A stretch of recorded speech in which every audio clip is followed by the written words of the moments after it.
ফেনীর ছাগলনাইয়াতে শতবর্ষী পুরনো এমন একটি মসজিদ আছে সৌন্দর্যের দিক দিয়ে যেটি মধ্যপ্রাচ্যের যে কোনো মসজিদকেও ছাড়িয়ে যেতে পারে।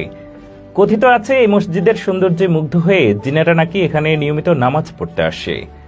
অনিন্দ সুন্দর এই ধর্মীয় স্থাপনাটিকে এক নজর দেখতে দূর দূরান্ত থেকে প্রতিদিন অসংখ্য মানুষ এখানে ছুটে আসেন। একটি গ্রাম ও এলাকাকে এই মসজিদটি অতি অল্প সময়ে দেশ বিদেশের মানুষের কাছে বেশ পরিচিত করে তুলেছে। ইতিমধ্যে ওই মসজিদের নির্মাণ শৈলীর কথা গ্রাম ছাড়িয়ে দূর দূরান্তের মানুষের কানে পৌঁছে গেছে। এতে ধীরে ধীরে মসজিদটির পরিচিতি যেন ক্রমেই বেড়ে চলেছে। ফেনীর ছাগলনাইয়া উপজেলার পাঠাননগর ইউনিয়নের বাংলাবাজার থেকে উত্তরে ৫ নং ওয়ার্ডের উত্তর হরিপুর গ্রামে কাবিল ভূঁইয়া বাড়ির সামনে মসজিদটি অবস্থিত। সে কারণে এর নামকরণ করা হয়েছে কাবিল ভূঁইয়া জামে মসজিদ। ফেনী ছাগলনাইয়া আঞ্চলিক সড়কের পাঠাননগর ইউনিয়নের বাংলাবাজার থেকে প্রায় ১ কিলোমিটার দূরে অবস্থিত। সেখানে মসজিদের সামনে পৌঁছে